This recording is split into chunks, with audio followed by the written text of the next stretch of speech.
Gym trainer ಮೇಲಿನ ಹಲ್ಲೆ ಪ್ರಕರಣ ಧ್ರುವ ಸರ್ಜಾ ಮ್ಯಾನೇಜರ್ ಬಂಧನ.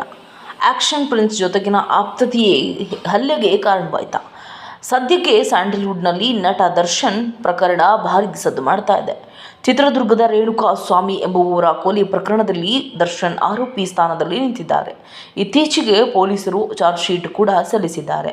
ಇದರ ನಡುವೆ ದರ್ಶನ್ ಸರ್ಜಾ ಅವರ ಮ್ಯಾನೇಜರ್ ಬಂಧನವಾಗಿದ್ದಾರೆ. ಹೌದು, ಜಿಮ್ ಟ್ರೈನರ್ ಮೇಲೆ ಹಲ್ಲೆಗೆ ಸಂಬಂಧಿಸಿದಂತೆ ಧ್ರುವ ಸರ್ಜಾ ಮ್ಯಾನೇಜರ್ ಅಶ್ವಿನ್ನನ್ನು ಬನಶಂಕರಿ ಪೊಲೀಸ್ ಬಂಧಿಸಿರುವ ವಿಚಾರ ಬೆಳಕಿಗೆ ಬಂದಿದೆ. ಇದೇ ಕಾರಣಕ್ಕೆ ಸಂಬಂಧಿಸಿದಂತೆ ಅಶ್ವಿನ್ ಕೆಲವು ದಿನಗಳ ಕಾಲ ವಿಚಾರಣೆ ಕೂಡ ಎದುರಿಸಿದ್ರಂತೆ. ಇನ್ನು ಕಳೆದ ಮೇನಲ್ಲಿ ಜಿಮ್ ಟ್ರೈನರ್ ಪ್ರಶಾಂತ್ ಪೂಜಾರಿ ಎಂಬುವರ ಮೇಲೆ ಹಲ್ಲೆ ನಡೆದಿತ್ತು. ಧ್ರುವ ಸರ್ಜಾ ಬಳಿ ಕೆಲಸ ಮಾಡಿಕೊಂಡಿದ್ದ ಸುಭಾಷ್ ಹಾಗೂ ಆತನ ಸಹಚರ ವರ್ಷ ಎನ್ನುವವರು ಪ್ರಶಾಂತ್ ಮೇಲೆ ಹಲ್ಲೆ ನಡೆಸಿದ್ದಾರೆ. ಇವರಿಗೆ ಧ್ರುವ ಸರ್ಜಾ ಮ್ಯಾನೇಜರ್ ಅಶ್ವಿನ್ ಕೂಡ ಸಹಾಯ ಮಾಡಿದ್ದಾರೆಂಬ ಕಾರಣ ಕೂಡ ಸಿಗ್ತಾ ಇದೆ. ಇದೀಗ ಅವರ ವಿರುದ್ಧ ದೂರು ಕೂಡ ದಾಖಲಾಗಿದೆ.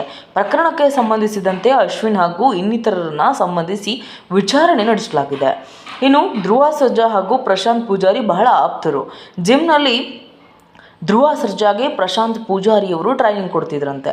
ಆದರೆ ಇವರಿಬ್ಬರು ಬಹಳ ಆತ್ಮೀಯರಾಗಿರುವುದು ನಾಗೇಂದ್ರ ಹಾಗೂ ಅಶ್ವಿನ್ ಅವರಿಗೆ ಸಹಿಸಿಕೊಳ್ಳೋಕ್ಕಾಗಲಿಲ್ಲ ಅನ್ನೋ ಒಂದು ಕಾರಣಕ್ಕೆ ಇಬ್ಬರು ಸೇರಿ ಈ ಹಲ್ಲೆಯನ್ನು ಮಾಡುವ ನಿರ್ಧಾರ ಮಾಡಿದ್ರಂತೆ.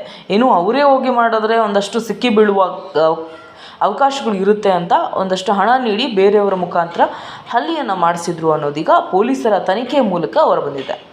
ಇನ್ನು ಅಶ್ವಿನ್ ಹಾಗೂ ಅವರ ನಾಗೇಂದ್ರ ಅವರ ಪಾತ್ರ ಇದರಲ್ಲಿದೆ ಅಂತ ಕೂಡ ತಿಳಿದು ಬಂದಿದೆ.